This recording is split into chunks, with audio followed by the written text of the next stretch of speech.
I found that message at 5:47 in the morning, blue light cutting through the dark bedroom. My phone screen showing a text from the number I'd saved as Mother, because I hadn't found the courage to delete it entirely.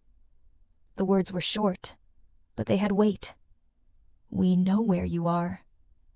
I placed the phone face down on the nightstand, the way Ms. Chen had taught me to handle loud objects. And suddenly, the only sounds in my studio apartment were the wall clock ticking and the electric kettle beginning its quiet morning song. By noon that day, I had a plan that fit on a single index card, and by evening, I understood that sometimes the smallest pieces of paper hold the strongest walls. But let me back up. Let me show you what the 11 days before that message looked like, because context is the difference between a story and the truth. 38 missed calls, all logged in my phone between 10:23 at night and 11:58, almost midnight. Names I recognized, numbers that used to mean Sunday dinners and birthday cakes. A locksmith's invoice with crisp new ink, my address carefully redacted with black marker, because I'd learned that safety isn't a feeling you chase, it's a boundary you build. A scratch on my doorframe where someone I didn't know had pretended to be someone I did, testing to see if I'd open up.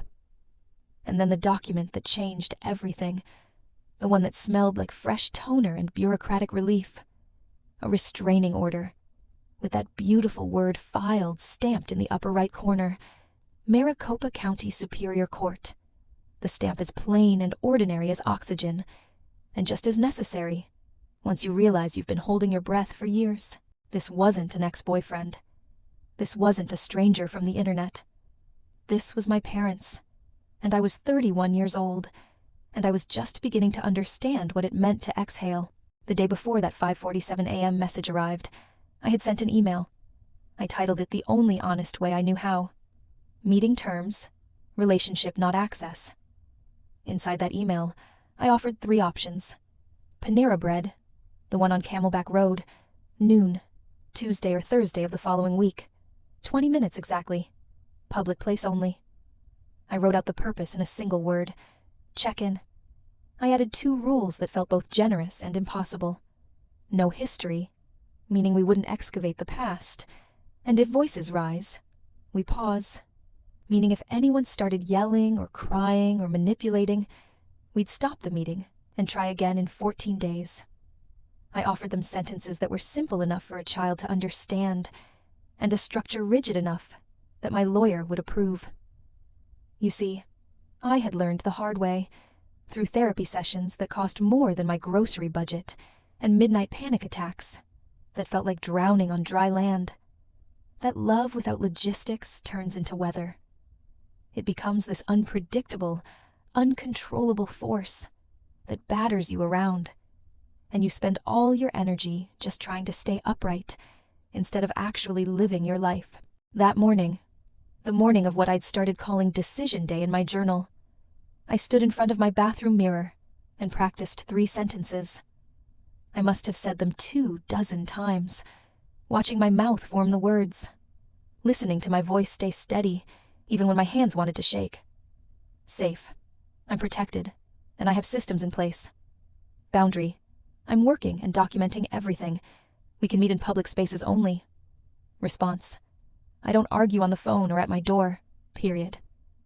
By the time I walked into that Panera Bread at 11:54 in the morning, 6 minutes early, because being late felt like losing before the game even started, those 3 sentences lived in my bones.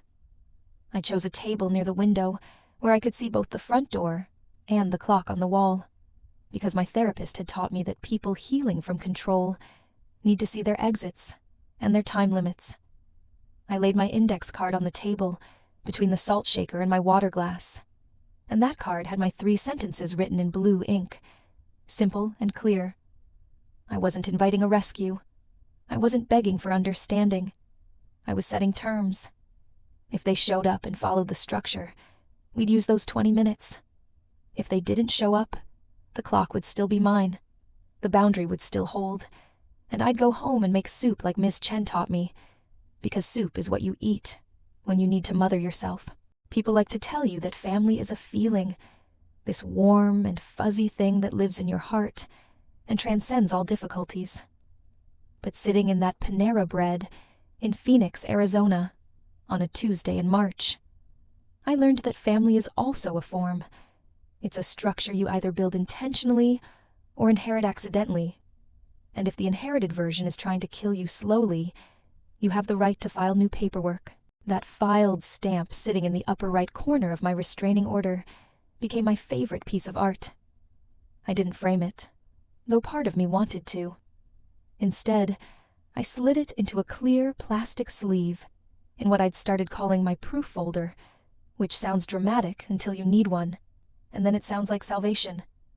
A restraining order isn't a magic talisman that makes bad people disappear. It's a calendar. It has a file date, an effective date, terms you must follow, and a scope that defines exactly what's protected. I wrote those 4 elements in my journal, each one on its own line, and underneath them I copied a sentence my friend Kit had made me practice, until I could say it without crying. Systems do not equal punishment. Structure is not revenge. Boundaries are not cruelty. These words felt like learning a new language, one where protection didn't require an apology. That afternoon, I called a locksmith. His name was Danny, and he was probably 60 years old, with hands that had installed 10,000 locks, and a voice that didn't ask questions he didn't need answers to. He brought 2 new deadbolts, the kind that resist crowbars and angry shoulders, and a small electronic door sensor about the size of my thumb that would chirp once, just once, whenever the door closed properly. As he installed that sensor, he said something I think about almost every day. "Ma'am, this chirp helps your nervous system more than it stops thieves. When you hear it click, your body knows the door is closed. You won't spend 20 minutes checking it over and over." He was right. I paid him in cash, took the receipt he handed me, used a thick black marker to redact my address right there at my kitchen counter, and then I filed it. Paper copy in the proof folder. Photo sent to my email with the subject line, legal_030826_receipt_lock and sensor. Proof, I was learning, isn't about being dramatic or preparing for court battles you hope never come. Proof is about giving your future self something solid to hold on to when your past tries to rewrite history at 2 a.m. The next task was passwords. Every single digital doorway in my life, email, bank account, cloud storage, social media, every single one got a new lock that same afternoon, because I'd learned that habit is a highway back to danger. I turned on 2-factor authentication for everything. I removed the recovery email address that my mother still had access to, the old Gmail account I'd made in high school when I still thought she was trying to help me. I made a list in my journal with a title that felt both paranoid and necessary. Who has keys?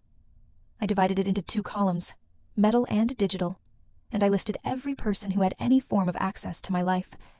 Then, I went through that list, name by name, and asked myself a single question. Does this person have a job in my life that requires this key? If the answer was no, I crossed out their name and wrote the reason in the margin. Remove old recovery email. Prevent triangulation. Remove authorized user on credit card. Prevent financial tracking. Reasons, I discovered, turn fear into tasks. And tasks are things you can complete and check off, which makes them so much more manageable than emotions. The next morning, I sat across a small table from James Rivera, the lawyer who taps his wedding ring once against the wood before he writes anything down. We didn't talk about my feelings, or my childhood, or whether I'd tried hard enough to make things work. We talked inventory. He called it an entanglement audit, and he drew a table with 5 columns on his yellow legal pad. Asset, co-owner, or authorized party, entry point, cut action, and proof. Then we walked through my life like we were walking through a corner store. I wanted to keep running, but needed to secure. Old bank account with my mother listed as beneficiary. Submit update form. Get it notarized. Print confirmation. Phone number still receiving one-time password codes that could be intercepted. Port to a new SIM card. Take a screenshot of the successful change. Utilities. Electric. Gas. Internet. Confirm only my name is on each account. Send remove or transfer tickets to customer service. Save every email thread. Medical insurance. Emergency contacts. Change them all. Get the reference numbers. Document everything. Cloud storage and photo libraries. Turn off shared albums. Download backup files to a USB drive I labeled legal backup in permanent marker. James tapped his ring a third time, which I'd learned meant he was about to say something important. "This isn't about cutting people out of your life," he said, his voice steady and clinical in the way that somehow made it kinder. "This is about cutting entry points. You got confused about which was which, and that confusion nearly cost you everything." I nodded, and I felt something in my chest loosen, because he'd just given me permission to protect myself without being a villain. At the library that same afternoon, the librarian with the braided bun, whose name I later learned was Patricia, but who I'll always think of as the woman who saved me with filing systems, saw my USB drive and smiled like we worked the same shift at a factory I didn't know existed. She walked me over to the self-service scanner, and every beep as a document went through sounded like a comma landing in exactly the right place in a sentence. She taught me her filing system, and I've used it every single day since. Save everything as a PDF. Use the same naming pattern for absolutely everything. Type underscore, month, day, year, underscore, brief description.pdf. So my restraining order became RO, underscore 03I 10 to 26, underscore Maricopa filed.pdf. My locksmith receipt became receipt T, underscore 03I 08 to 26, underscore lock sensor.pdf. "Don't you ever name anything final 2, Patricia said, and she stuck a small yellow note to the monitor that read, "Use legal in your email subject line, so you can find anything in 2 seconds." I followed her instruction exactly. I emailed every scan to myself. I set up an automatic filter that added a label called legal to anything with that word in the subject. I copied everything to my USB drive, and that drive went into a manila envelope at Ms. Chen's house, with backup, legal, written on the outside in my handwriting. Clouds forget when companies go bankrupt or get hacked. Paper remembers, that evening, after a dinner I barely tasted, I sat down and wrote what I called a canned email, which just means an email template I could use over and over without having to reinvent my boundaries every single time someone tested them. The subject line was always the same: meeting terms, relationship not access. Then the body, purpose, either information, invitation, or check-in. Options, Tuesday or Thursday, 12 Hawk to 12:20, Panera bread on Camelback, and who's coming, which had to be specified because I wasn't doing ambush meetings. Notes, any dietary needs or accessibility concerns. And the rule, just one, but it was non-negotiable. No history. If voices rise, we pause for 14 days. I also built an email filter, and this one felt like a small miracle of technology. If any incoming email didn't include the words purpose, options, and attendees, it automatically dropped into a folder I named unscheduled, and I only checked that folder twice a day, at 8 hours in the morning and 6 in the evening. Phones, I'd learned, stir up performance anxiety and make you react instead of respond. Paper and structured email counts as paper in my world, invites progress.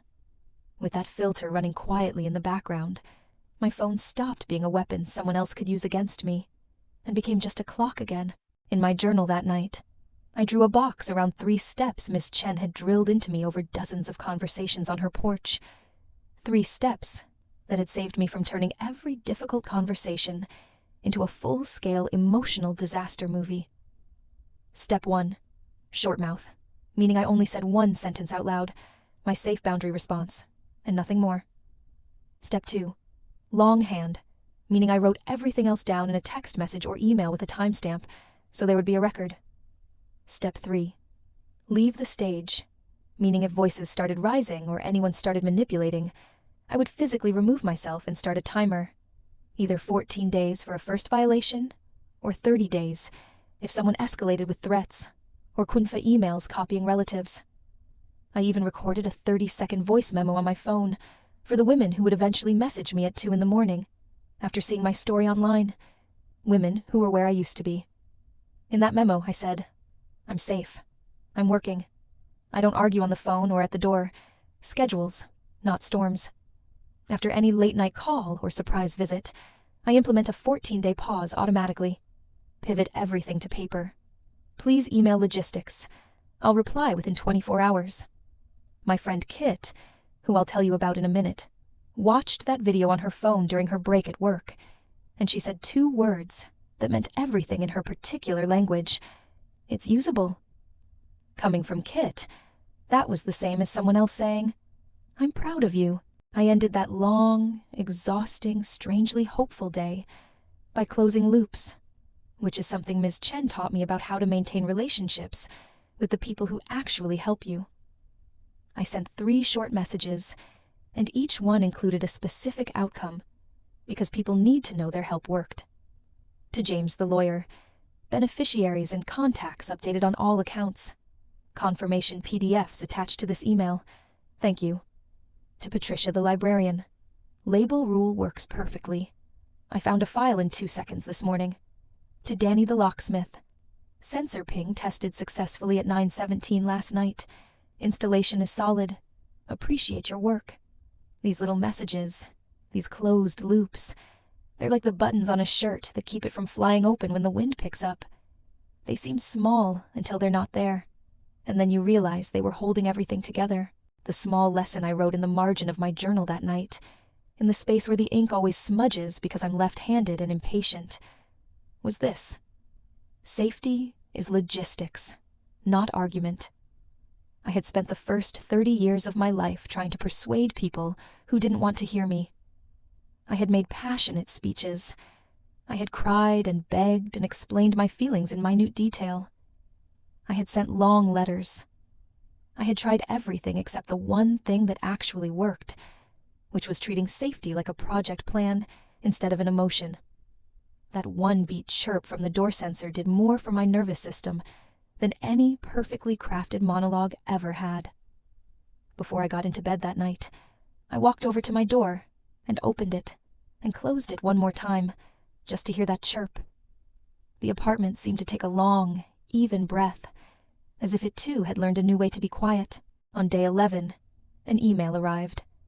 The subject line said nothing useful, just the word "please," and attached to the email was a photograph of the old house's front doorknob, the brass one that always stuck a little, photographed in tilted afternoon sunlight, like it was trying to be art. I looked at that email on my phone screen for maybe 5 seconds. Then I set the phone down on the kitchen counter, pulled my index card out of my back pocket, where I'd started keeping it like other people keep their grocery lists, and I read my safe boundary response out loud, to my empty apartment like I was reading my own name off an official document. I didn't reply to the email. I didn't call. I didn't send an explanation. I let the timer run. The restraining order sat in its clear sleeve inside the proof folder on my bookshelf, and it listened to the silence with me. After lunch that day, a text message came through. No template, no structure, no purpose or options or attendees. Just 3 words. We're outside. The new locks on my door were warm from the afternoon sun coming through the window. The sensor remembered the last time I'd touched it, that morning when I left for work. I placed my palm flat on top of the proof folder, let my hand rest there, felt the slight thickness of all those documents and receipts and PDFs stacked up inside, all those stamps and chirps and closed loops lined up like tiny soldiers. Then I did exactly what I'd promised myself I would do that day at Panera Bread when I set my first timer. I used time. That's where what I think of as the aftermath began. The part of the story where terms met actual people, where a 14-day pause stopped being just ink on paper and started being a Tuesday you had to actually live through. We're outside. No purpose statement. No location that made sense, because I hadn't told them where I lived. No options. No structure. Just the old choreography trying to pull me to the door like a fish on a line. I didn't move toward the door. I kept my palm on that proof folder so my hand could remember the order of operations. Restraining order, then locks, then logs, then response. I picked up my phone and typed the sentence I had practiced until it felt like a piece of my spine. I'm safe. I meet in public by appointment only. Please email purpose and 2 noon options for next week. I hit send. Then I opened my journal to a fresh page and wrote a line as plain and factual as a grocery receipt. Legal underscore 03/12/26 underscore 12.14 underscore unscheduled visit. Text received semicolon safe boundary. Response reply. Sent semicolon 14-day pause. Begins period. Pauses, I was learning, aren't dramatic thunderstorms. They're repair bays. If you saw smoke coming out of your car's engine on the highway, you wouldn't gun the accelerator to prove you loved the car. You'd pull over. You'd let it cool down. You'd figure out what was broken before you started driving again. So I parked us. What happened over the next 4 hours taught me more about how structure actually works than any book or therapy session ever could. At 12:26 in the afternoon, my phone rang. The caller ID showed my stepfather's number. I didn't answer. Instead, I let the voicemail system we'd set up on a calm morning do its job. The outgoing message said, "For urgent logistics, send a text message. I don't return missed calls without a message. If this is personal, we can talk when we're both calm." I checked the phone 2 minutes later. Missed call log, 12:27. Voicemail notification, none, which meant he'd hung up without leaving a message. I wrote in my journal, log, 12:27. Missed call, no message, no action required. Emotions want to argue and spiral and catastrophize. Timestamps just sit there and tell you what happened. At 12:51, my cousin Maya sent a text message, and I recognized her tone immediately because I'd heard it 100 times before. Soft diplomacy, gentle pressure wrapped in concern. They just want to see you. Can you step outside for 2 minutes? Just 2 minutes. I opened the Notes app on my phone, where I'd saved my broken record replies, the ones I could copy and paste without having to write them fresh every time. Because fresh writing when you're upset leads to fresh mistakes. I copied this one. "I'm safe. I don't discuss this through third parties. Please ask them to email purpose and options after the pause ends." Sent. Then in my journal, log, 12:52. Triangulation attempt declined. Safe boundary response sent. No meeting arranged. At 1:08, another message arrived, and this one had a photograph attached. The old house's brass doorknob again, this time with late afternoon sun making it look golden and nostalgic, and the caption read just one word: memories. I picked up my phone, walked it over to the kitchen counter, and placed it face down under a dish towel, which is exactly what Ms. Chen had taught me to do with loud objects that don't have volume controls. Then I wrote one line in my journal, a line that saved me from writing 17 paragraphs. Log 110. Image with emotional appeal. No logistics. No response sent. Timer continues. None of what I did that afternoon looked heroic. It didn't feel like winning. It looked like not opening a door, which is perhaps the least cinematic way to save your own life. And yet, here we are. Let me walk you through those 14 days, the way lawyers love to see information, and the way nervous systems desperately need information, which turns out to be the same way. Day by day, with facts instead of feelings. Day 1, Thursday. I set my phone to Do Not Disturb mode, with only 2 exceptions, 8 a.m. and 6 p.m., my designated check-in windows. I sent one group text to my scaffolding, which is what I called the people holding me up. Kit, Miss Chen, James the lawyer, and Patricia the librarian. The text said, 14-day pause active, using paper. Kit replied within 3 minutes. Good. See you at prep, 6 a.m. That text felt like someone had handed me a warm towel. Routine, it turns out, is a form of shelter. Day 2, Friday. Another late-night call, this one at 11:43 p.m., and when I checked my phone in the morning, I saw the voicemail notification with a duration of 7 seconds, which meant someone had breathed into the phone and hung up. I didn't listen to the breathing. I logged the timestamp in my journal. Emotions want to argue about intention and meaning. Timestamps just tell you when something happened. Day 3, Saturday. I wanted to explain myself so badly that my teeth ached. I wanted to write a long email detailing every hurt, every boundary violation, every lie, every manipulation, every single reason I had every right to do what I was doing. Instead, I did 3 maintenance tasks that had nothing to do with my family, renewed my bus pass online, Scanned a receipt from the grocery store. Cooked a pot of beans that would last me 4 days. Boring, it turns out. Saved me. Boring kept me from doing something dramatic that I'd regret. Day 4, Sunday. Maya again, this time with a text that said, "They think you're punishing them." I wrote back, "Consequences aren't punishment. They're timers. We can talk after 14 days. Then I logged it, archived the conversation, and took 3 deep breaths. Day 5, Monday. I worked a double shift at the hotel catering kitchen. During my break, I wrote a win list on a sticky note, just small victories from the morning. 7 to 8 a.m. Breakfast stations cleaned and prepped early. 8:35 a.m. Anticipated Mr. Henderson's complaint about coffee temperature and had a fresh pot ready before he asked. 11:45 a.m. Buffet lines steady through the rush. No backups. I stuck that list on my locker door. Competence, I was learning, is grief's natural enemy. When you're good at something, when you can see yourself being effective, it's harder for shame to tell you you're worthless. Day 6, Tuesday. I went to the library and exported my phone's call log for the past 2 weeks to a PDF file. Saved it as calllog _ 03/1726 _ unscheduled window.pdf. Labeled it legal and added it to my backup drive. Future me, I knew, would need order more than outrage. Day 7, Wednesday. I cried while chopping onions for dinner. Not pretty crying. The kind where your nose runs and your eyes swell, and you look like you've been in a fistfight. Kit happened to call right then on her break, and I told her, and she said, "Onions are rude. That's not you. That's onions." Then I heard her set a timer in the background, one of the kitchen timers from work, and she said, "We respect schedules. This grief gets 10 minutes, and then we eat dinner." I laughed, the kind of laugh that's half sob, and the grief did loosen its grip. Day 8, Thursday. My stepfather sent an email. Long, single-spaced, full of sentences that started with, "If you were a good daughter, and after everything we've done for you, and you're being manipulated by outsiders." I read it once.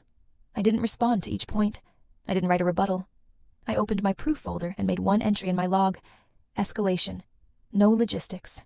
Extend pause to 30 days for sender only.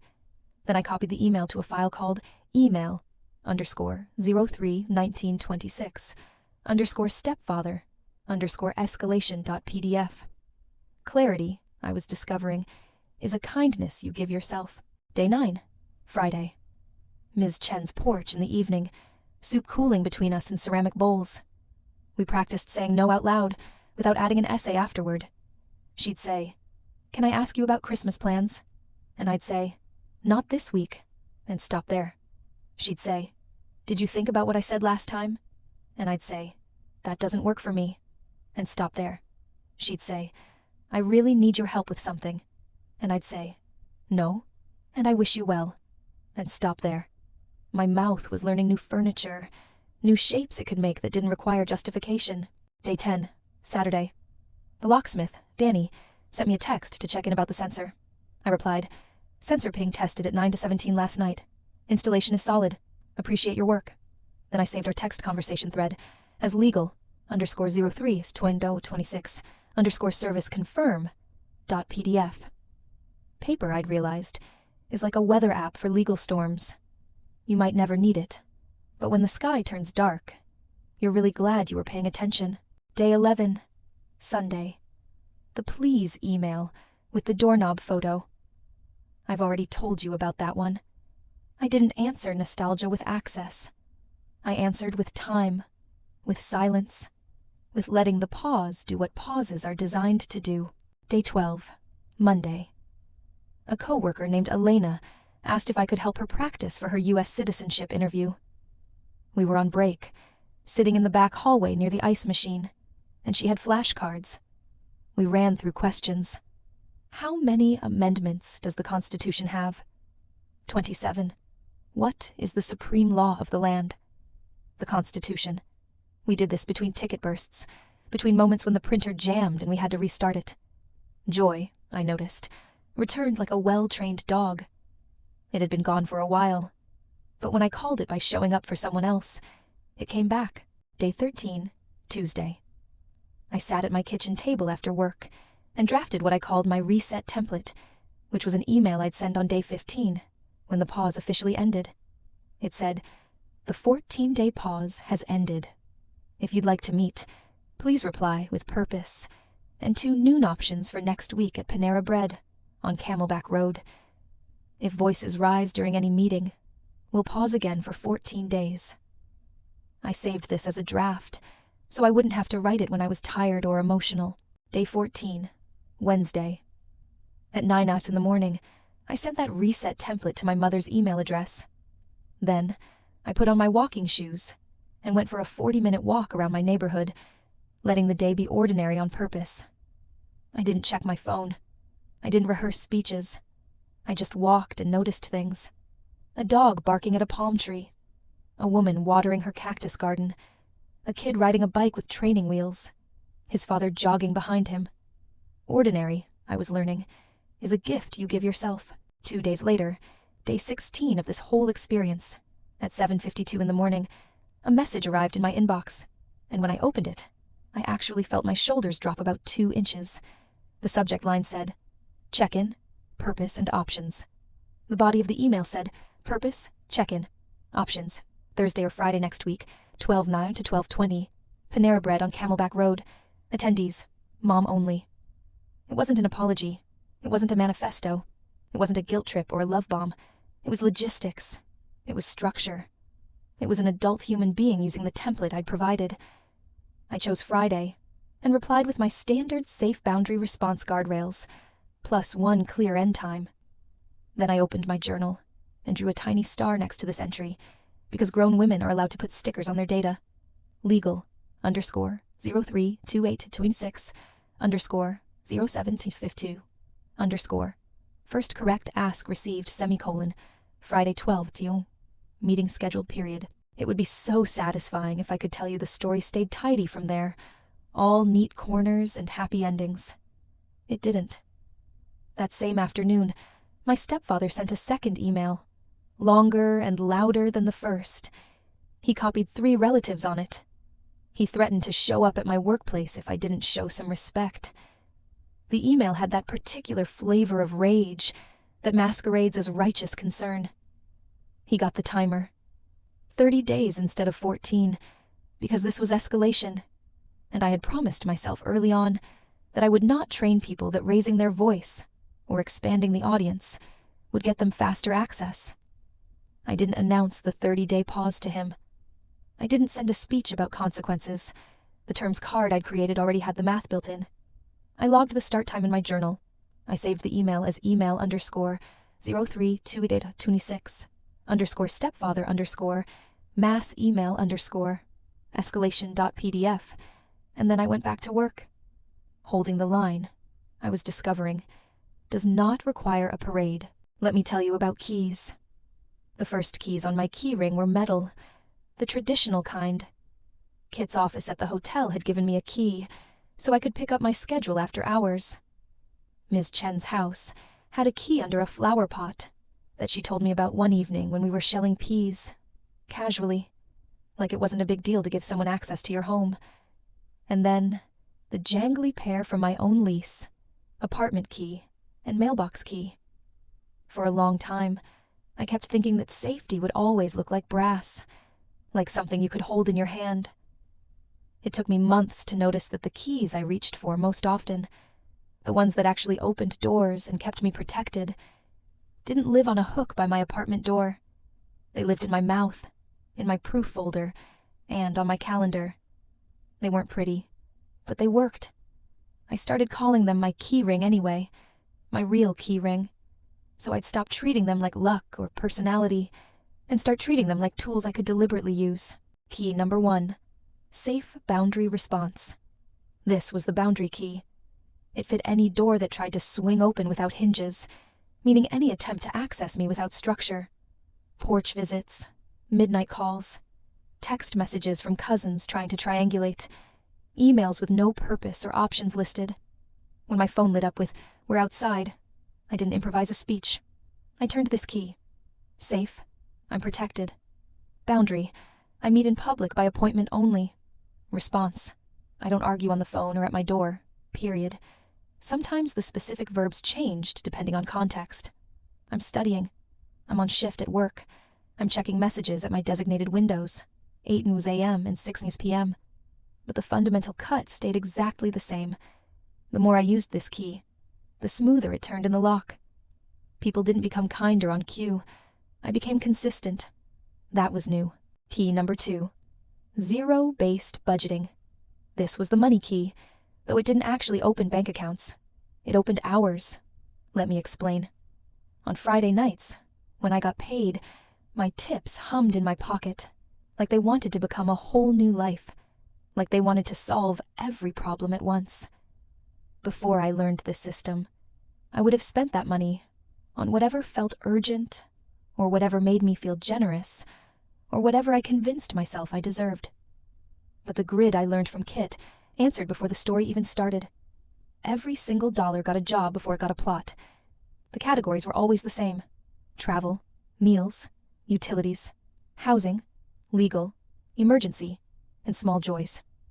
$10 to the legal category might cover a notary fee next week, or a replacement USB drive if mine failed. $5 to small joys might buy a library book sale paperback that I'd actually finish instead of a streaming service I'd feel guilty about. Kit had once told me, unemployed money causes drama, and she was right. Money sitting around with no assignment ends up buying chaos, giving cash a shift, a purpose, a specific job description that kept me from hiring my own disasters. Key number 3. Proof. This was the paper key. I used to think that paperwork was a punishment invented by villains with stamps, that official documents existed only to make poor people jump through hoops. Then one day, a clerk at a government office asked me for any proof of identity and income, and my folder answered in under 10 seconds. I pulled out RO_031026_ Maricopa filed.pdf printed on clean white paper. One naming pattern. One email label. Legal.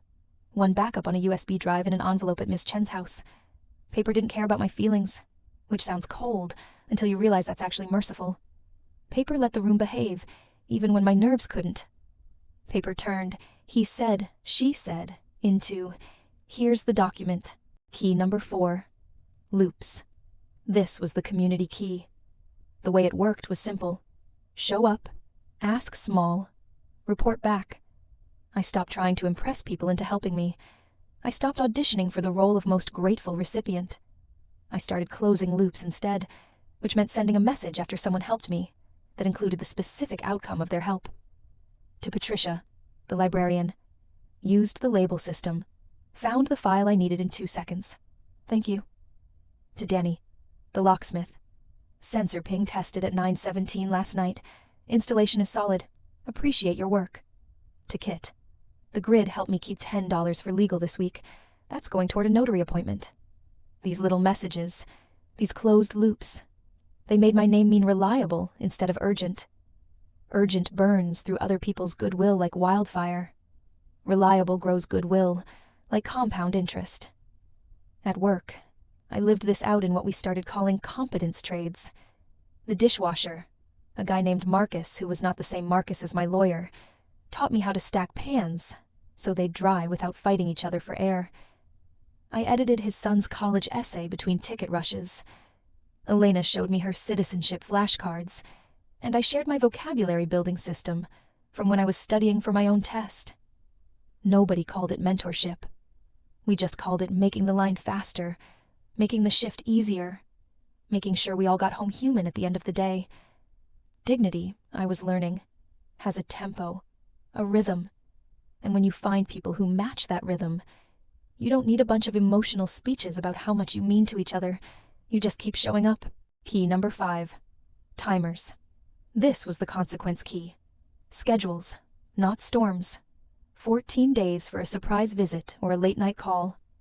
30 days for escalation, which meant threatening language, mass emails that copied extended family, or showing up at my workplace. I didn't declare punishments like a judge sentencing criminals. I just started time, the way you'd start a washing machine.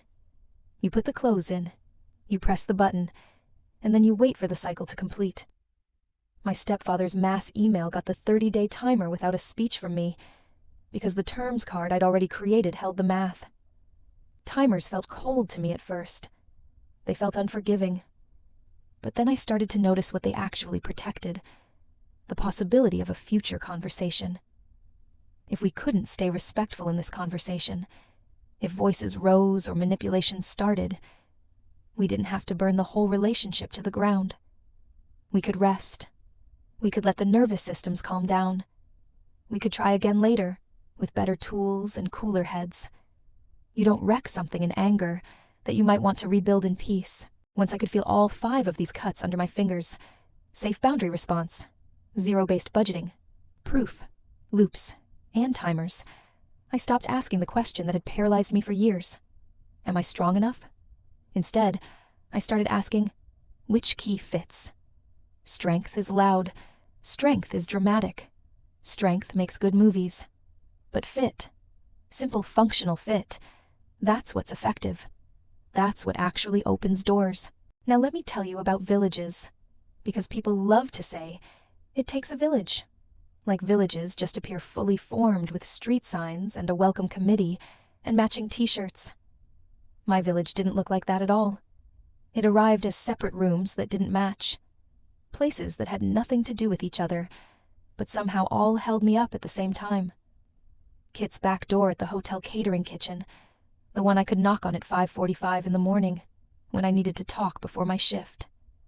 Ms. Chen's den that smelled like lavender sachets and old wood, where the table had no wobble and papers behaved. The library's level 2 study room C, where the fluorescent light flickered like it was trying to communicate in Morse code. But the quiet was the kind that heals. The rec center that smelled like chlorine and industrial detergent, where I could swim laps, and no one asked me questions. None of these people were family in the traditional sense. None of them had known me as a child, or come to my birthday parties, or appeared in old photo albums. But all of them became what I started calling scaffolding, and not the temporary kind you climb once and throw away, but the kind that stays up while the whole building takes shape. I learned to treat community as a verb instead of a noun. A noun just sits there on a page looking pretty. Community as a noun shows up on brochures for expensive retreats and in motivational quotes on Instagram. Community as a verb, though, that's what makes Tuesdays possible. That's what gets you through the regular days, not just the crisis moments. Kit never hugged me with her arms. I don't think I've ever seen Kit hug anyone, actually. She hugged me with structure instead.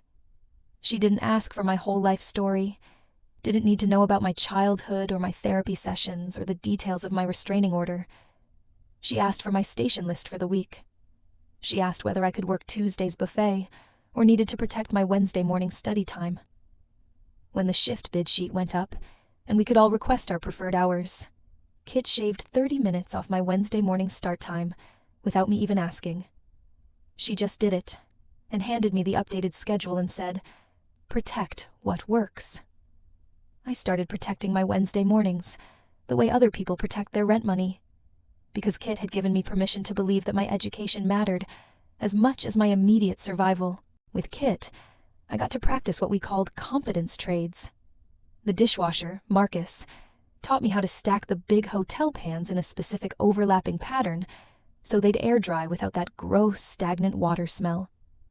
In exchange, I took his son's college application essay, the one he'd been staring at for 3 weeks, and I edited it during my lunch break, while the printer was cooling down from being dramatic. Elena, who I mentioned before, showed me her citizenship test flashcards, and I quizzed her between breakfast rushes. She taught me how to say amendment with the right emphasis, so it sounded confident instead of like I was asking a question. I gave her my vocabulary building system, the one I'd used when I was studying for my high school equivalency test, with the color-coded index cards and the spaced repetition schedule. Nobody called any of this mentorship. Nobody made it formal or awkward. We just made the line faster. We made the shift smoother. We made sure everybody got home at a reasonable hour without wanting to cry in the parking lot. That was community as a verb. At Ms. Chen's house, I didn't audition for affection. I didn't perform gratitude or try to earn my place. I carried the trash out on Tuesdays, because Tuesdays were trash day, and I had working legs. I paired socks on laundry day, sitting on her back porch with a basket between us, because Miss Chen had a whole philosophy about socks. Lost things like to stay lost, she'd say, holding up 2 socks that were almost the same shade of black, but not quite. You have to pair them immediately, while they still remember being a set. When the wind tried to steal the trash cans, rattling them down the driveway like aluminum ghosts, she showed me the porch angle trick, how to position them so they couldn't tip. She showed me this like it was a family recipe, casual and precious at the same time. Ms. Chen's den became the place where I did my paperwork, the place where I could spread out documents without feeling like my life was a crime scene. When I flinched at my own papers, at the official stamps and the legal language, and the proof that things had gotten bad enough to require courts and lawyers, she'd look up from her crossword puzzle and ask, "What did you learn?" Not, "What did you do wrong?" Not, "Why didn't you see this coming?" Just, "What did you learn?" That question made my jaw unclench every single time. I started writing 1-sentence lessons at the bottom of difficult tasks. Lesson: don't rename files final 2. Name them correctly the first time. Lesson: photograph all 4 corners during move-in inspections. Lesson: thank people with outcomes, not just feelings. Boredom, I discovered, turned into relief that lasted longer than any adrenaline rush. Patricia, the librarian with the braided bun, treated my questions like we had a standing appointment she looked forward to keeping. She showed me the self-service scanner. She taught me the subject line rule that I've already told you about, the one that saved me literal hours of searching through old emails. She pointed me to the newest restraining order guide in the reference section, the updated version that had come out this year, and she didn't charge me the copy fee. When I asked her how to print double-sided to save 10 cents per page, she didn't sigh or roll her eyes at my poverty. She pressed the 2 buttons on the machine that needed to be pressed in a specific order, and she said, "It's shy. You have to ask twice." On Wednesday mornings, I sat at the same table in study room C, under that flickering fluorescent light. I scanned documents. I named files. I emailed backups to myself. I organized my proof folder. I left with my USB drive in a manila envelope, and that envelope went straight to Ms. Chen's house, into the drawer where she kept her own important papers, labeled backup, legal in my handwriting. No one applauded me for this. The quiet felt like permission to exist. At the rec center, the woman who worked the front desk, whose name was Denise, and who was probably 55, and had purple reading glasses on a beaded chain.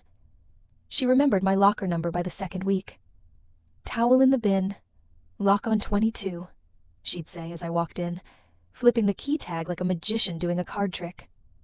On the bulletin board in the lobby, the center director had circled information about the notary public who came in on Thursday afternoons. "After lunch, before swim lessons," someone had written in pencil.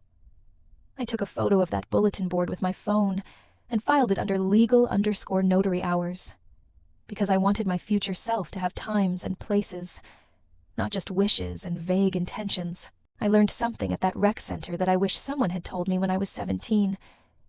Places can become your people before people become your people. If you treat a place with respect, return the towels, read the signs, make eye contact with the staff, follow the rules, without needing to be reminded, the people who run that place start treating you like someone who plans to be around for a while. And planning to be around, showing up consistently, that's a love language nobody writes poems about, but it's the one that actually builds trust. To keep myself from swinging wildly between total silence and emotional oversharing, I made myself 3 small index cards that I kept tucked behind my safe boundary response card in my back pocket. Card 1, offer. This was one thing I could give that wouldn't break my week. Cover a half shift for someone who had a kids' school event. Carry a neighbor's groceries from the parking lot. Teach someone my file naming system. These were offers I could actually keep, not grand gestures that would leave me resentful and exhausted. Card 2, Ask. This was one thing I needed, framed as logistics rather than rescue. Do you know of any women-only apartment buildings month to month? What time does the notary actually take walk-ins? Not the posted time, but the real time. Card 3. Close the loop. This was the thank you with a specific outcome. Used the notary on Thursday at 2:15. The documents are filed. Thank you. These 3 cards turned community from something that felt like leaping off a cliff into something that felt like climbing a ladder. Loops instead of leaps. Every loop I closed made my name mean reliable instead of urgent. Urgent burns through people's goodwill, like you're setting their time on fire. Reliable grows goodwill slowly, like investing $1 a week and watching it compound. Community without boundaries, I learned, is just a festival. Everybody shows up, everybody has a good time, and then everybody goes home and nobody can sustain it. We wrote house rules, me and my people, and those rules made our yeses sturdier. Miss Chen's rule. We don't do midnight emergencies that were 4 p.m. decisions. If you knew about it this afternoon, it can wait until tomorrow morning. Kit's rule. I don't loan rent money. I will read lease documents with you and help you plan. Patricia's rule. I'm not your therapist. I'm your librarian. Let me do that job well for you, instead of trying to do a job I'm not trained for. I copied all of these rules into my journal, because I'd learned that a borrowed no is sometimes the bravest yes you can practice. When you hear someone else say a boundary clearly and kindly, it gives you language for your own boundaries. I learned to measure community in proof instead of sentiment. Proof sounds cold, but stay with me. Kit's spare office key that she'd loaned me came back on the exact morning we'd agreed on, returned with a thank you note. Patricia recognized my test date, the date I was taking the next section of my equivalency exam, because she'd written it on a yellow sticky note and stuck it to the lamp on her desk, where the light would remind both of us. The rec center director's circled note about notary hours was still circled a week later, when I brought Elena there to get her citizenship documents notarized. Ms. Chen's porch light came on automatically at dusk, because we'd tested it together one evening, to make sure the timer worked before I'd ever need to actually use it in an emergency. These weren't dramatic gestures. These were small evidences that I could hand to my nervous system when it tried to argue at 2 a.m. that I was completely alone in the world. One Wednesday, everything small happened at once, and it felt like watching a symphony where every instrument was playing something quiet, but all of it together made a song. Patricia slid a tiny pencil across her desk toward me, without asking why my hands were shaking, and I'd gotten good enough at accepting help that I just took the pencil and said thank you. I scanned a whole stack of receipts and labeled every single one legal in under 3 minutes, because the system had become muscle memory. Denise at the rec center nodded at me when I came in for my swim, nodded like we were co-workers on the same shift, both of us just doing our jobs. Elena quizzed me on civics between printer jams, teaching me to say amendment like I meant it. Kit added a new blue index card to her monitor, and it said, next rung, math section, because Kit doesn't decorate victories, she schedules them. Ms. Chen texted me 2 words, porch, soup. I showed up. I ate. I returned the jar before the evening cooled. No violins, no speeches, just a village doing its verbs. The thing about chosen family that nobody puts in the Instagram quotes is this. Your chosen family is the set of people who are already good at what you need and willing to do it with you at a scale they can actually maintain. You honor them by being reliable, not by being impressive. You feed them, sometimes literally with soup in jars, and you let them feed you without performing fake independence or pretending you don't need anything. If someone tries to turn their help into a leash, if their assistance comes with strings attached that start to choke you, you thank them clearly and completely, and you end that scene. But the people in my village, they never did that. They helped at the size they could sustain. They showed up on Tuesdays. They meant what they said. The day the late-night calls tried to come back. The day someone tried to test whether the pause was real or just a bluff. I didn't white-knuckle through it alone in my apartment, trying to be brave. The system held, because people held the system with me. Kit's schedule that kept my mornings protected. Ms. Chen's porch that was always available for soup and silence. Patricia's lamp that lit up my file names. Denise's locker that held my things. James's neat legal columns that organized my entanglement audit. None of them saved me, which is important. Rescue is a one-time event. They equipped me. They gave me tools I could use over and over again. Equipping beats saving, because you can repeat it on Thursday, and the following Monday, and every other normal day, when nothing dramatic is happening, but you still need to stay upright. I practiced reciprocity that fit my actual size. I returned jars the same day I emptied them. I labeled leftovers before I put them in Ms. Chen's refrigerator, so she wouldn't have to play archaeology to figure out what was in the container. I sent thank you plus outcome texts instead of inspirational quotes I found on the internet. I showed up for 20 minutes when I said 20 minutes, not 25, because clocks are respect made visible. When people could see that my "I'll be there at 3" actually meant 3 p.m.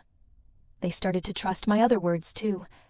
I shared my safe boundary response script with anyone who asked, and I let them edit it to fit their own mouth, their own situation, because effective tools should be shared. Each small promise I kept stitched another inch of net underneath me. Nets don't stop gravity. They just make gravity survivable. People kept telling me to focus on one thing, which is advice that sounds clean and wise and completely impossible when you're actually poor and actually busy. Rent didn't pause just because I was taking a test. The test didn't disappear just because rent was due. I stopped pretending I could pick a single ladder to climb and instead started carrying 2 ladders, work and school, and I moved up both of them one rung at a time with 3 points of contact, which is the rule for ladder safety that also turned out to be the rule for life safety. 3 points of contact meant a plan written on paper, a person who knew the plan, and a time marked on the calendar. If one rung cracked, if one part of the system failed, I didn't panic and jump off the ladder. I just shifted my weight and kept climbing. Kit measured love in structure. Every Monday morning she'd tap the prep list like a conductor tapping her music stand, and she'd say the same thing. We move the line faster. Everyone goes home human. My first rungs at work were simple. Show up, stay steady, leave the kitchen clean. Reliability got me promoted to morning shifts, and morning shifts gave me Wednesday mornings off, which became my green hours, the time when my brain was freshest, and I could study for my equivalency exam. Kit and I set up what she called mini-metrics, small measurements that would tell us whether I was improving without having to rely on my feelings about whether I was improving. Feelings are weather. Metrics are maps. Order to plate time under 4 minutes during the first breakfast rush. Buffet window cleared every 15 minutes. Waste log, meaning food we had to throw away, kept under 1 pan per day. Close out, meaning end of shift cleanup, completed in 20 minutes instead of 30. When I hit a metric, Kit didn't give me a speech about potential or tell me she was proud of me. She just wrote something on a blue index card and stuck it to her monitor. Next rung, Expo Station. When I missed a metric, when I slipped up or got overwhelmed or made a mistake, she didn't shame me. She'd circle the specific step in the process that had broken down, and she'd say, we don't fix feelings when the system is the leak. Show me which part of the system needs a repair. This approach, this idea that failure was just data about which part of the process needed attention, it completely changed the way I thought about mistakes. Work meant cross-training without chasing fancy titles. Marcus the dishwasher taught me how to stack the big hotel pans in an overlapping shingle pattern so they'd air dry properly. I edited his son's college essay during my break, while the industrial printer was cooling down from whatever tantrum it had just thrown. Elena taught me civics flashcards, and I gave her vocabulary building techniques. Nobody called this mentorship. Nobody formalized it, or put it on LinkedIn, or made it into a program. We just made the line move faster. We helped each other get home at a decent hour, That was enough. By Friday night, my tips hummed in my pocket, like they wanted to tell me a story about the life I could have if I just spent them right. But the zero-based grid Kit had taught me answered before the story even started.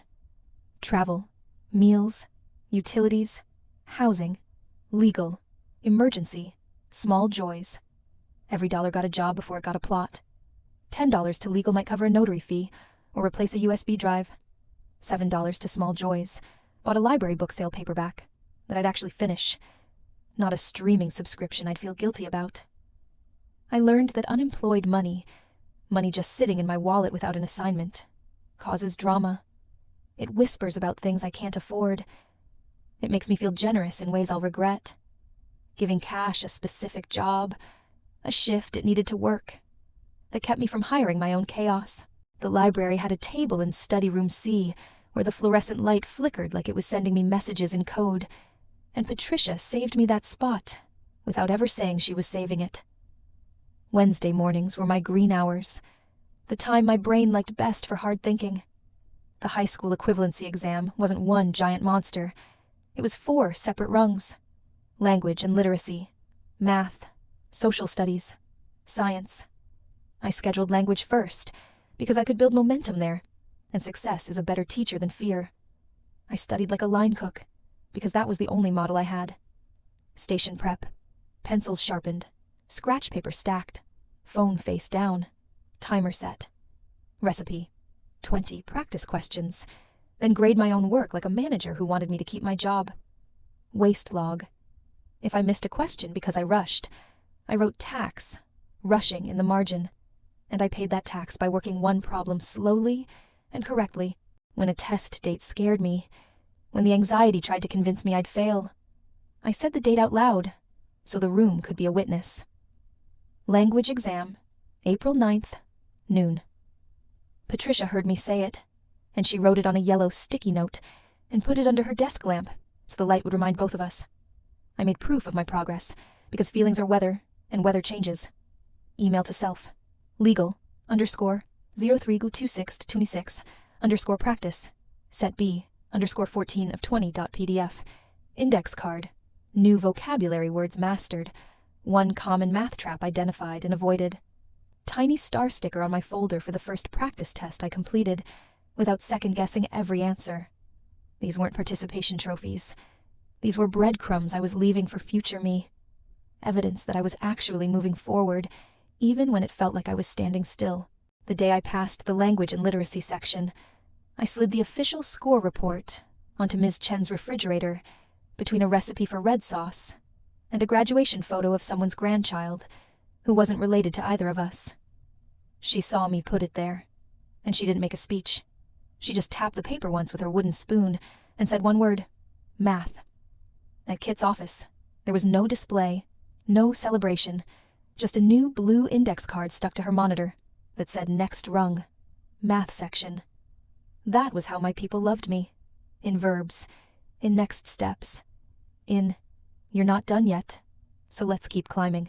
The first time work and school both wanted the same Wednesday morning, it wasn't a crisis. It was just logistics. One of the cooks called in sick. Kit asked if I could cover my green hour, my protected study time. The old me, the me from 2 years ago, would have said yes immediately, and then punished myself later with guilt about falling behind. The new me used my safe boundary response framework and made a counteroffer. Safe. I'm on pace for my math section prep. Boundary. I can work the evening shift and cover the buffet window from 5 to 8 tonight. Response. I need to keep my Wednesday morning green hour. Kit looked at me, the way she looks at an oven when she's deciding whether we have enough capacity or need to get creative. She said, "Take the evening buffet. Send me your 40-minute study plan by 4 p.m. so I know you have a backup." I sent her a photo of my timer set for 40 minutes, plus a list. Fractions review, ratios practice, one-word problem. She sent back a thumbs-up emoji. That was our contract. Work like it matters. Study like it pays rent. And when there's a conflict, we solve it with logistics instead of guilt. I built my week like you'd memorize a recipe, because recipes work if you follow them consistently. Sunday. Reset day. Zero-based my tip money before it could invent a personality.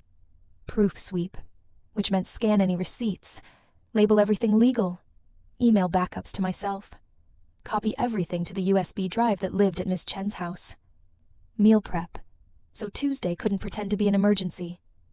3 loops closed, meaning 3 thank you plus outcome messages sent to people who'd helped me that week. Monday, mouth day. I practiced my safe boundary response out loud while the kettle heated up. 2 reps of the exit line in my kitchen voice, not my courtroom voice. I wasn't preparing for a fight. I was training muscle memory. Tuesday, maintenance day. Checked my shoes for wear. Checked the seams on my work pants. Renewed my bus pass if needed. Changed passwords quarterly. Ms. Chen once told me, maintenance is cheaper than repair. And she was talking about her car, but she might as well have been talking about my whole life. Wednesday, green hour day. Library, level 2.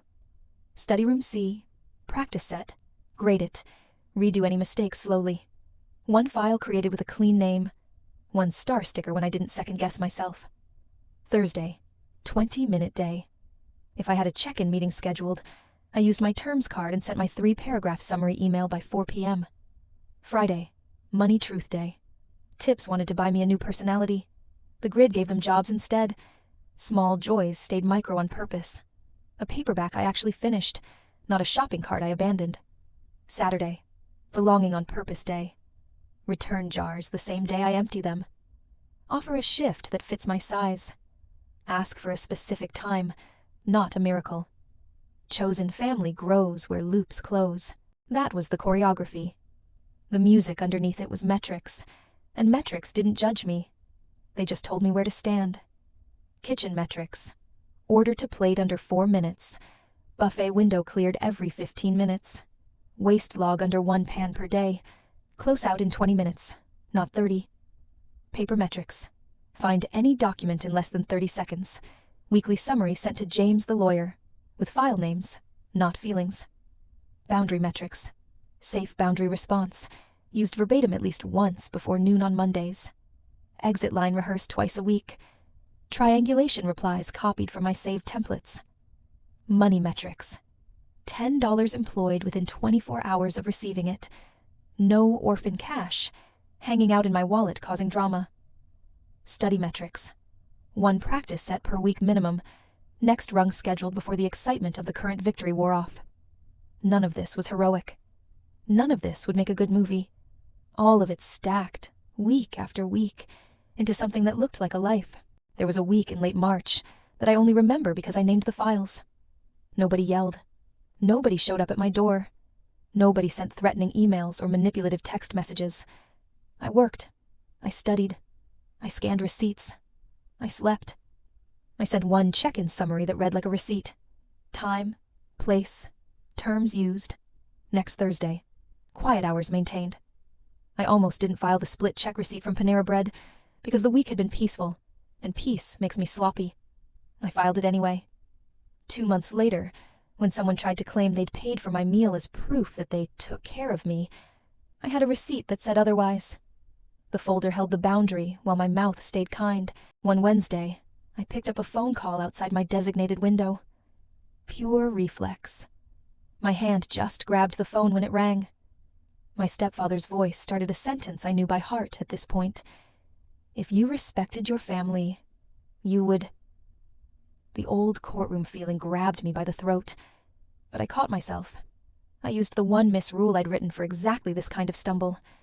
Miss once. Stop the miss immediately. I said, I'm ending this call now. We can try again when we're both calm and respectful. Then I hung up.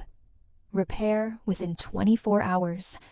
I logged the exact time in my journal, noted what had triggered me to break my own rule, wrote down the alternative I should have used, which was just letting it go to voicemail. Adjust the system. I moved my phone to my deep pocket during what I called red hours, the times when my brain was tired and my impulse control was low.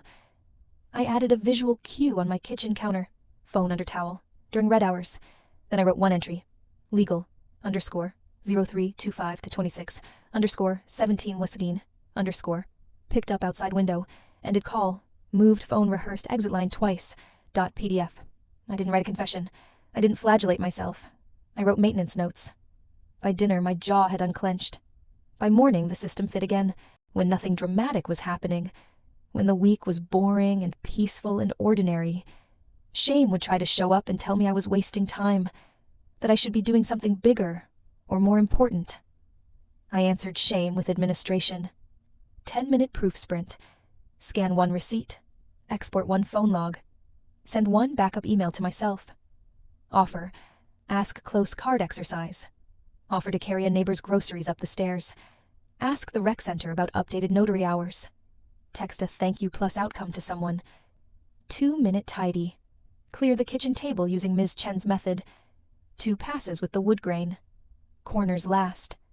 So my brain had a flat surface to land on when I needed to think. Boredom, I discovered, soaked up old adrenaline like a towel soaks up water. Calm isn't the absence of weather. Calm is the presence of chores that create order. April 9th arrived, and it was the day a rung clicked into place. I took my language and literacy exam at noon, because my brain likes green light hours. Mid-morning when I'm awake, but not yet tired. I'd written the date on Patricia's sticky note and said it out loud to the flickering fluorescent lamp, because superstition is just your nervous system asking for ritual, and I'd learned to give my nervous system what it asked for when the request was harmless. I finished the exam with 12 minutes to spare, enough time to check my answers without bargaining or second-guessing. When the pass notification printed out, it looked boring. Black letters on white paper. No choir. No confetti. I took that boring piece of paper to Ms. Chen's house, and I slid it onto her refrigerator between a lasagna recipe and someone else's graduation photo. She saw me do it. She didn't make a speech. She tapped the paper once with her wooden spoon handle and said, "Math." At Kit's office the next day, there was no party, no announcement, just a new blue index card on her monitor. Next rung, math section. That was how my people loved me, in verbs, in directions, in momentum. I named the file the same way I named everything else. Result_040926_language_passed.pdf. And I emailed it to myself with legal in the subject line. That subject line looked like a brick in a wall, a brick I could step on to reach the next brick. A week later, a photo arrived on my phone at 8:11 in the evening. The old house's front porch photographed in golden hour light, the kind of light that makes everything look like a memory you're supposed to miss. The caption said one word: remember? My fingers wanted to type 17 paragraphs. I put the phone under a kitchen towel instead, and I said my safe boundary response out loud, like grace before a meal. I'm safe. I meet in public by appointment. I don't argue at the door or on the phone. Then I did the only 3 things that matter when nostalgia knocks. Log. 8:11 p.m. Emotional image. No logistics provided. No response sent. Schedule. If needed, I could propose 2 noon options next week in a morning email. Not tonight. Replace. I made soup, the kind Ms. Chen had taught me to make, and I read 3 pages of my library book. The body believes bowls more than speeches. By 9:17, my door sensor chirped its one-note song. Enough for tonight. The timer had done its job. Work got busy. March in Phoenix means spring training baseball, and convention season, and hotel breakfast buffets running at full capacity. One of our regular cooks called in sick on a Tuesday. Kid asked if I could give up my Wednesday green hour to cover. Old me would have said yes, and then resented everyone. New me used yes/no plus logistics. Safe. I'm on pace with my math prep. Boundary. I can work the evening buffet shift from 5 to 8 tonight. Response. I need to keep my Wednesday morning green hour intact. Kit nodded, not like she was disappointed, but like I just solved a scheduling problem efficiently. Work evening buffet. Send me your backup study plan by 4 p.m. I sent a photo of my timer set for 40 minutes, plus a bullet list. Fractions, ratios, one-word problem. All the basics I needed to review. She sent back a thumbs up. We didn't call it grace. We called it capacity management. We called it running a kitchen where people could have both a job and a life. I learned to price my offers in the currencies I actually had. Not the currencies I wished I had. Minutes. 20 at noon for a meeting.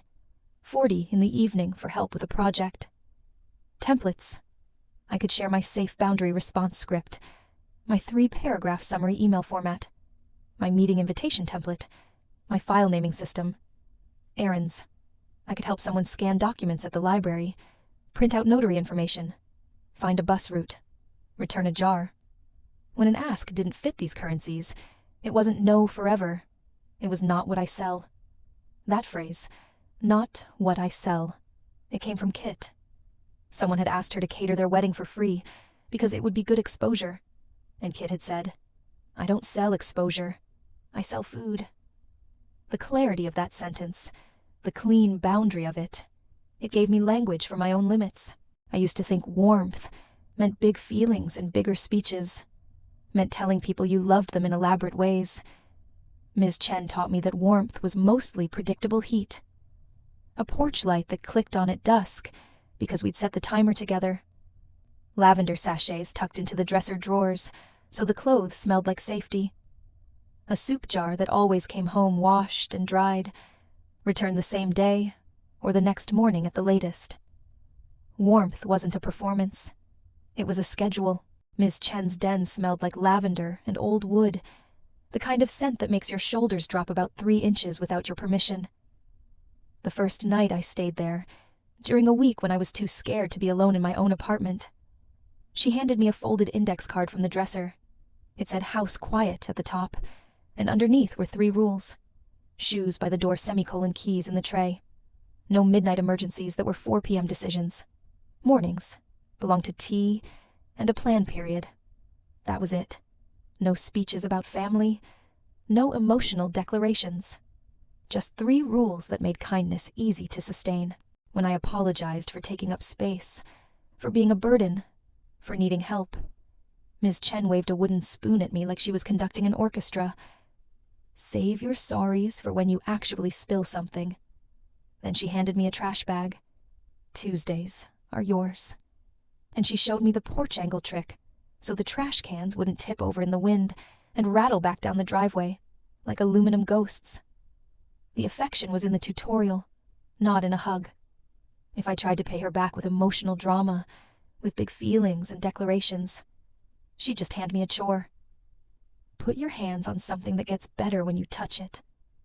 Folding towels counted as that. So did labeling leftover containers.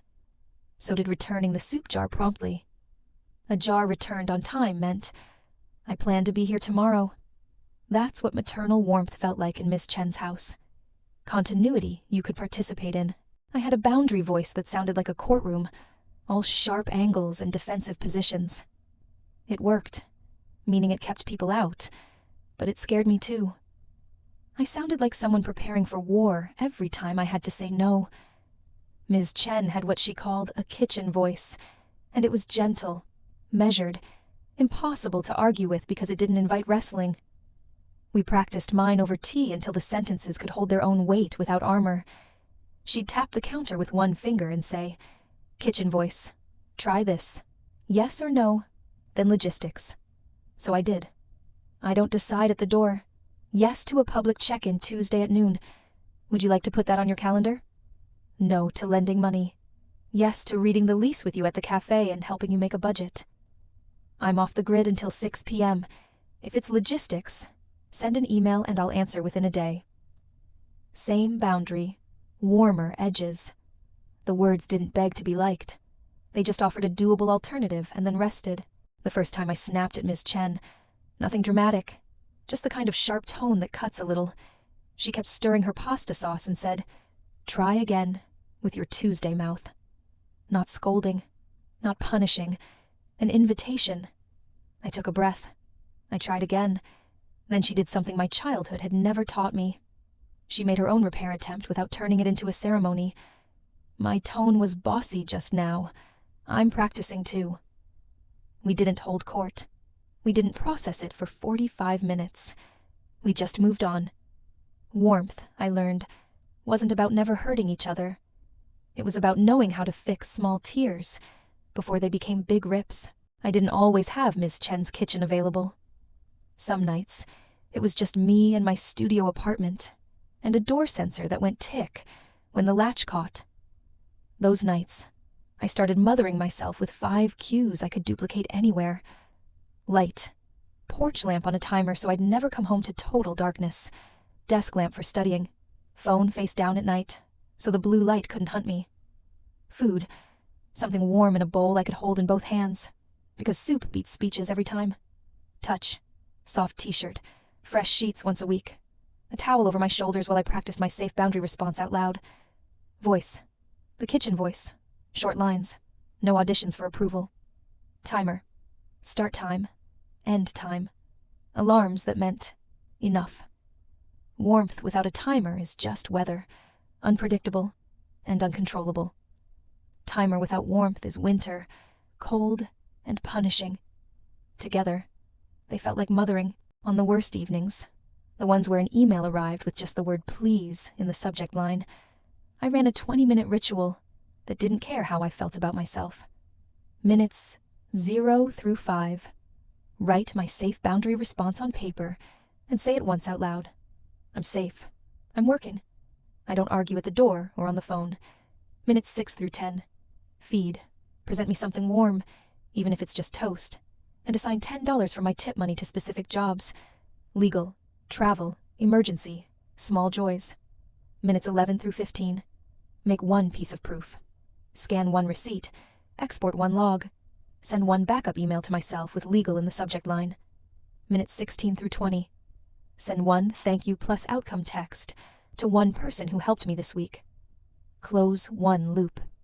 This ritual wasn't inspirational. It wasn't the kind of thing that would trend on social media. It was maternal. It was the practical love you give a child who needs to get through the night. And it got me to bed without letting midnight become a decision-making committee where my worst thoughts got voting rights. Kit's warmth sounded like metrics. She didn't say, I'm proud of you, or you're doing great. She wrote, next rung, math section, on a blue index card, and she moved my schedule around, so my Wednesday green hour stayed protected. Patricia's warmth looked like a tiny pencil slid across a library desk without asking for my backstory or needing to know why my hands were shaking. Denise's warmth at the rec center was a locker number she'd memorized, 22, and notary hours circled on a bulletin board in pencil. None of it read as sentimental. None of it would make a good greeting card. All of it read as, I expect you back, which was the kindest thing anyone had ever communicated to me. Expecting me back meant I was worth building a system around, the week my family tested the boundary again, the week they tried to see if the pause was real, or just a bluff I'd fold on. I didn't white-knuckle through it alone, trying to prove I was strong enough. I set the pause timer, and then I took soup to Kit, who'd worked a double shift. I returned the jar the next day. I texted Ms. Chen, sensor pinged at 9:17 last night, working perfectly. I swam laps at the rec center. I slept 7 hours. In the morning, my boundary hadn't evaporated.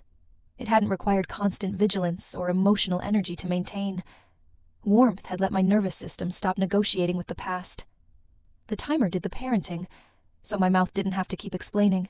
When I had to say no to something, warmth kept me from decorating that no with apologies or rage. No to this weekend. I wish you well. No to phone calls after 8 p.m. Yes to an email with purpose and 2 noon options. Kind, clear, keepable. Those 3 words became my test for any boundary. If I couldn't say it kindly, if I couldn't state it clearly, if I couldn't keep it consistently, then I needed to revise it until I could. We never used the phrase inner child in Ms. Chen's kitchen. She would have rolled her eyes so hard they'd fall out. We used chores. We used timers. We used proof folders. She taught me to measure progress and kept promises that nobody else would ever count. Return the jar today, not later when I felt like it. Set the lamp timer before sunset. Read the safe boundary response once before replying to any email with urgent in the subject. Made a repair attempt within the same day. Went to bed at a reasonable hour. The ledger of kept promises, that personal accounting only I could see. It out-argued a lifetime of being told I was simultaneously too much and not enough. The principle I wrote on an index card and taped to my bathroom mirror was this: Be gentle in tone and firm in terms. The gentleness gets you through the door. The terms keep the house standing. If I had to choose between the two, I'd choose terms, because terms are the foundation. But the nights I managed to keep both, gentle tone and firm terms together, those were the nights I slept all the way through until morning. One night, I wanted to text a paragraph I would have regretted by breakfast. The kind of paragraph that explains your entire childhood and lists every wound and demands acknowledgement. Instead, I reheated soup. I set the desk lamp to its warmest setting. I wrote one line. Please email purpose and 2 noon options for next week. I put my phone under a kitchen towel like it was a loud child who needed a quiet time out. I washed the soup bowl. I laid out a clean t-shirt on the chair for morning, which is a small act of love that future me always appreciates. These actions were small, almost nothing. But grief respects housework more than heroics. Grief responds to someone who says, first we do the dishes, then we feel the feelings, and then we go to bed at a reasonable hour. I slept. The door sensor ticked its 1-beat song when the latch caught. I woke up like a person who'd been mothered, both by a woman with lavender sachets, and by the woman I was slowly training myself to become. The trouble didn't announce itself with sirens or dramatic music. It knocked like a package delivery. 8:03 p.m. 2 polite raps on my apartment door. I looked through the peephole and saw my stepfather standing in the hallway, holding a gift bag, the glossy kind from an expensive store, big enough to hide expectations inside. He tilted it toward the door, like the bag itself could negotiate on his behalf. 2 things happened simultaneously. My stomach remembered old weather patterns, and my hand reached for the proof folder on my bookshelf. Steady first, I reminded myself. I put the folder on my kitchen table, where I could see the filed stamp on the restraining order copy. I put my phone under a towel to keep it from adding narration to the moment. Then I picked up my index card and read my safe boundary response out loud in a kitchen voice, speaking to the air itself, making the room choose a side. I'm safe. I meet in public by appointment only. I don't argue at the door or on the phone. He knocked again, a little louder. Just 5 minutes. It's for your birthday. I drove all the way here. As if presents were visas, as if distance traveled equaled access granted. I didn't open the door. I used the policy sentence I'd taped near the lock for exactly this scenario. I spoke it clearly toward the door. Please email purpose and 2 noon options for next week. I don't open my door without an appointment. Then I walked to my kitchen table, sat down, and started a timer in my journal. 14 days. Schedules, not storms. He laughed. That particular scraping sound that used to own my entire nervous system. And he tried to turn the hallway into a courtroom. Your mother is crying right now. Everyone's worried about you. This is what you're doing to the family. Triangulation, wearing its Sunday clothes. I stayed steady. I didn't argue through the door. I didn't explain my reasoning. I didn't resurrect history to win a trial that no judge was attending. I wrote 1 line in my journal, as if I were a clerk at a government window that closed at 5 p.m. Sharp. Legal _ 04 Sautia 26 _ 2005 _ unscheduled visit door. Remained closed. SBR delivered 14-day pause. Initiated.pdf. He left the gift bag against my door. I could see it through the peephole, sitting there like a question I wasn't going to answer. I didn't touch it. I called the non-emergency police number, gave my name and building address, and spoke the sentence James, my lawyer, had drilled into me until I could say it without my voice shaking. I have a restraining order on file. There's an item left at my door following an unscheduled visit. I'm not requesting contact or asking officers to make contact with the other party. I just need an incident log number for my records. The dispatcher gave me a number. I wrote it down carefully, like a rail I might need to hold on to later. That was steady. Kind came after steady, not before. I texted Kit. In at 8, out at 9, all good, proof set. She sent back her version of a hug. Next rung, sleep. I carried the gift bag to my building's front desk and asked them to put it in their lost and found. No drama, no speeches, just policy. Paper beats theater every single time. At 8:47 p.m., 2 police officers knocked, using the specific knock that law enforcement uses, the kind that sounds official. One called through the door, "Welfare check." I took one breath, let my shoulders drop the way I'd practiced in Miss Chin's kitchen dozens of times, and I did what I now think of as the boring miracle. I stayed behind my locked door. I slid my restraining order copy and last week's check-in summary email under the gap at the bottom of the door. These were thin papers that fit under doors, which is why I'd started keeping copies specifically for this purpose. I said one sentence, speaking clearly toward the door. I'm safe, and not requesting contact with anyone. I document everything in writing for court purposes if needed. The officers were professional and kind. They read the papers. They didn't ask me to perform my safety by opening the door or showing my face. One officer said, "We'll log this." And the other said, "Have a good evening, ma'am." I heard them walk away. I wrote their badge numbers in my journal, added the timestamp, filed the entry, legal, _042826, _2047, welfare check. Responded to RO provided no entry requested .pdf. The next day at work, the trouble tried to turn my job into a stage. By lunch, Mia, my cousin, had called the hotel's main line and asked the front desk person if I could just step outside for 2 minutes to talk. The host caught my eye across the kitchen and lifted one eyebrow in a question that meant, the thing. Kit didn't make a speech or call a meeting. She opened a drawer and pulled out a laminated card we'd made together months ago, after I'd explained my situation in the most minimal way possible. The card said, "Employee meets by appointment in public only. For meeting requests, email with purpose, plus 2 noon options for next week.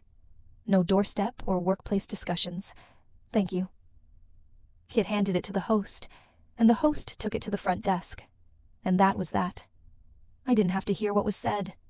I didn't have to know what Maya's reaction was.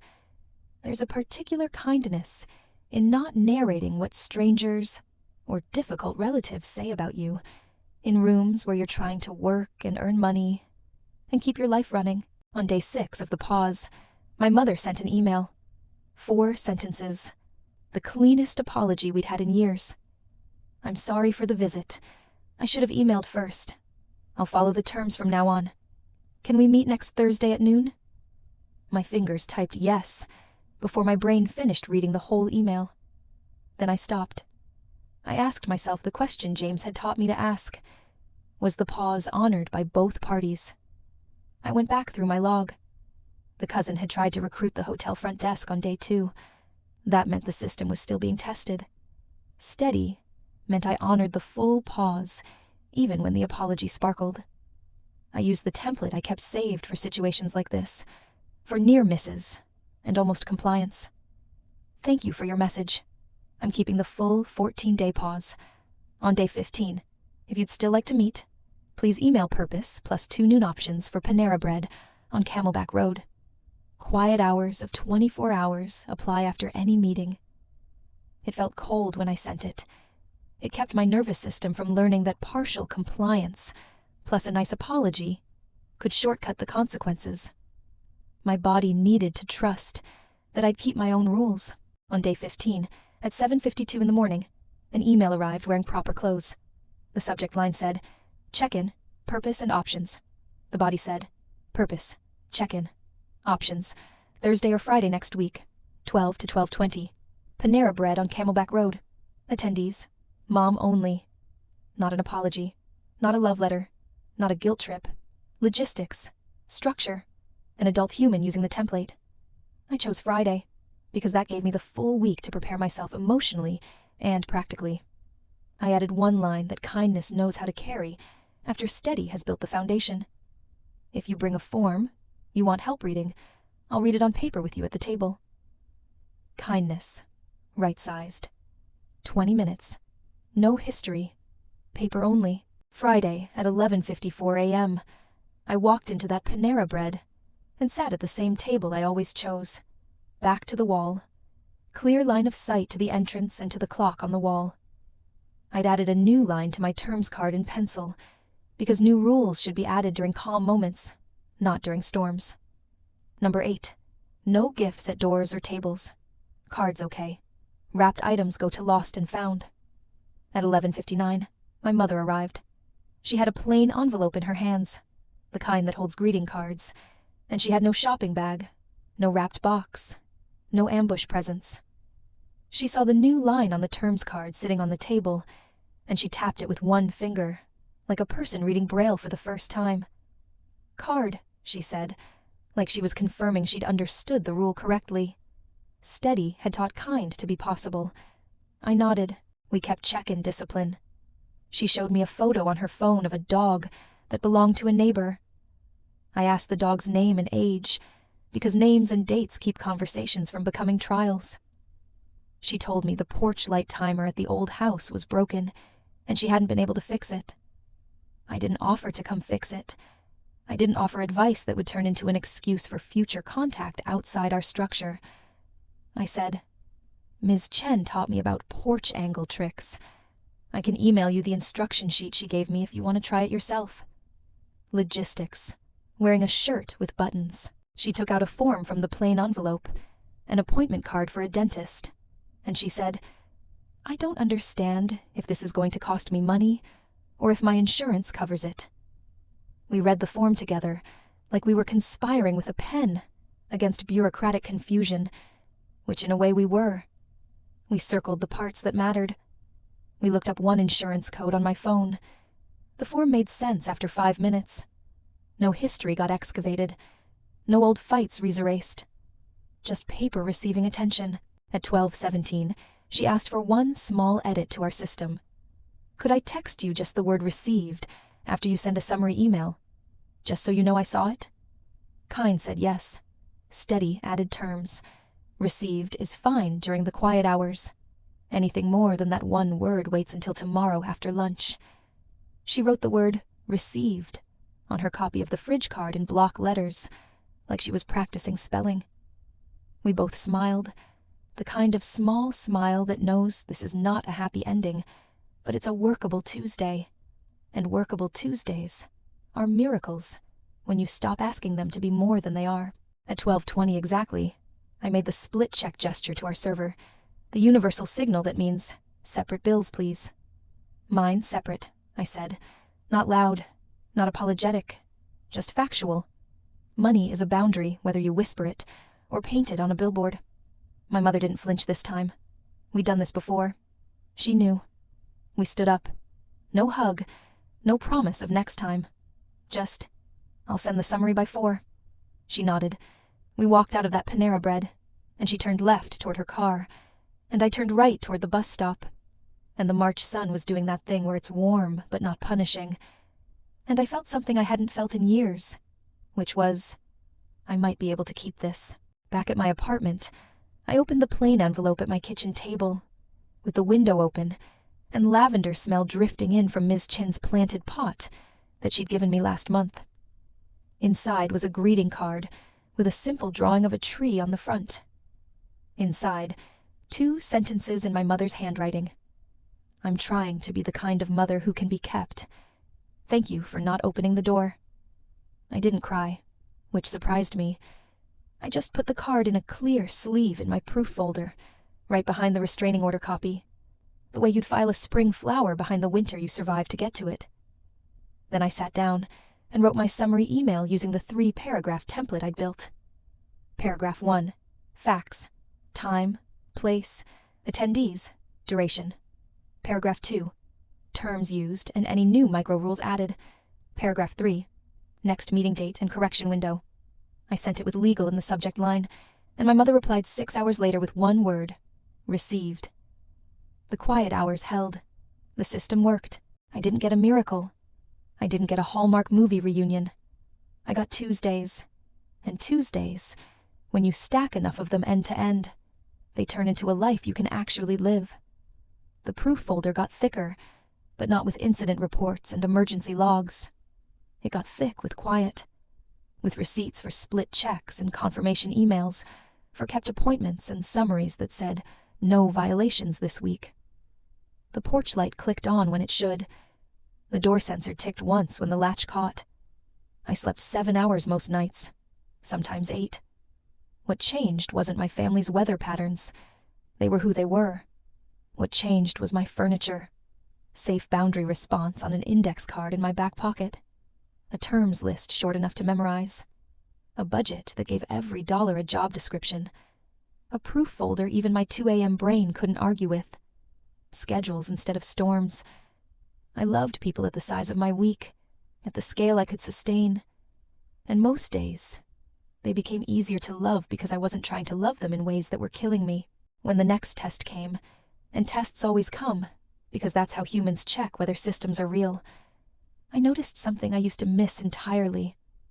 I noticed the moment before the old script tried to start. That tiny sliver of space between stimulus and response. That's where the keys lived. That's where I could choose. I used steady first, then kind. I let the calendar go to the party in my place. I didn't open the door for nostalgia dressed up as an emergency. I wrote the 3-paragraph summary. I set the quiet hours.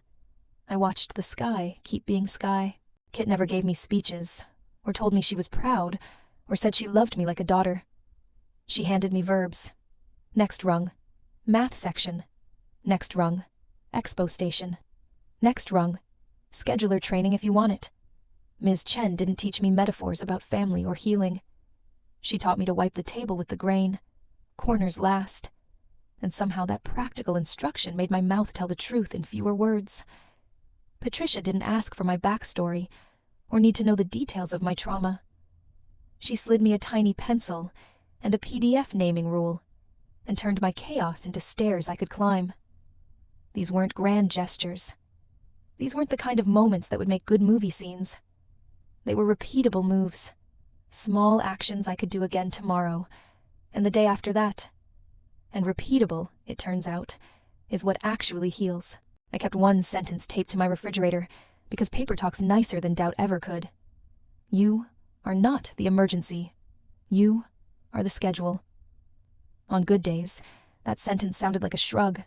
Like, of course, obviously. On bad days, it sounded like a door being held from the inside, like someone saying, "You can push all you want, but this door only opens from in here now." If you were sitting in my kitchen right now, if you were the person who needed these words today, I would pour you tea, and I would hand you 3 index cards. The first card would say, "Safe boundary response." Write yours now, in your own words. Safe. I'm protected. Boundary. I meet in public by appointment. Response. I don't argue at the door or on the phone. Say it out loud once. Use your kitchen voice, not your courtroom voice. Let it sound like you're telling someone what time the store closes, neutral and clear. The second card would say, terms. Choose 3 to 6 terms you can actually keep. No surprise visits. Respectful talk only. Voices stay level. No triangulation. No using other people as messengers. Logistics in writing, not on the phone. No financial entanglement. No loans or cosigns or shared accounts. Quiet hours of 24 hours after any meeting. Just one summary email allowed. Schedules, not storms. 14 days for boundary violations. 30 days for escalation. Pick the ones that fit your situation. Write them down. Keep the card. The third card would say, next Thursday. The smallest yes you can actually afford to give. 20 minutes at noon. Public place. Split check. You pay for yours. No history. No rehashing the past. Just 20 minutes of present tense. If voices rise, you leave. You don't need all of this at once. You don't need to build the whole system in one weekend. You just need one thing you can do on Tuesday. One file you can name correctly. One index card you can carry. One polite no, with a small alternative offered. And then another. And then another. That's how a life grows hands. That's how you build a door that only opens from your side. The story doesn't end here, because life doesn't end. It just keeps going, and that's the whole point. I'm still climbing both ladders, work and school. I'm still sending 3-paragraph summaries, and maintaining quiet hours, and returning jars the same day I empty them. My stepfather's 30-day pause has reset twice more, because he keeps testing whether the rules are real. My mother shows up at Panera Bread most Fridays now, sometimes with a form to read, sometimes just to show me a photo and drink coffee for 20 minutes. It's not perfect. It's keepable. And keepable, I've learned, is better than perfect ever was. Perfect was exhausting. Perfect was impossible. Perfect made me feel like a failure every single day. Keepable just asks me to do what I said I would do, and then do it again next week. Kit promoted me to scheduler last month, which means I help plan the shifts now. Elena passed her citizenship test and brought champagne to work in plastic cups. Patricia retired from the library, but she still texts me when there's a good book sale. Ms. Chen taught me how to make her red sauce from scratch, and I wrote down the recipe in my own handwriting, which felt like an inheritance. Denise at the rec center asked if I wanted to train, to be a backup lifeguard, and I said no, kindly, because my schedule is full, but thank you for thinking of me. My no sounded like a complete sentence. It didn't need an apology attached. I took the math section of my exam last week. I don't know the results yet. They take 6 weeks to process. I'm not worried about it the way I used to worry about things, with my whole body clenched and my thoughts spiraling. I did the work. I showed up. If I don't pass, I'll know which section to study more, and I'll take it again in 3 months. The stakes feel different when you're not trying to rescue yourself from drowning. The stakes are just, what do I learn from this? And what do I do next? The gift bag my stepfather left is still in the building's lost and found. The front desk called me last week to tell me they were going to donate unclaimed items to a local charity. I said that was fine. I didn't ask what was inside. I don't need to know. Some questions answer themselves when you stop asking them. I'm 31 years old. I live in Phoenix, Arizona. I work at a hotel preparing breakfast for people who are just passing through town. I'm studying for exams that might help me do something different someday. I have a studio apartment with locks that work, and a door sensor that chirps. I have a proof folder organized alphabetically. I have friends who love me in verbs instead of adjectives. I have a mother I see for 20 minutes, most Fridays at a cafe, where we both pay for our own lunch. I have a stepfather I don't see at all, and that's okay. And I don't have to explain why that's okay. I have 3 index cards in my back pocket. Safe boundary response. Offer, ask close. Terms. I have a zero-based budget grid that keeps my money employed. I have a USB drive in an envelope at Ms. Chen's house, labeled backup, legal. I have timers instead of storms. I have schedules instead of surprise visits. I have Tuesdays, Wednesdays, Thursdays that I can predict and plan for. I have green hours on Wednesday mornings, and soup on Friday nights, and library quiet when I need it. I don't have a perfect family. I don't have a dramatic rescue story or a viral moment of revenge.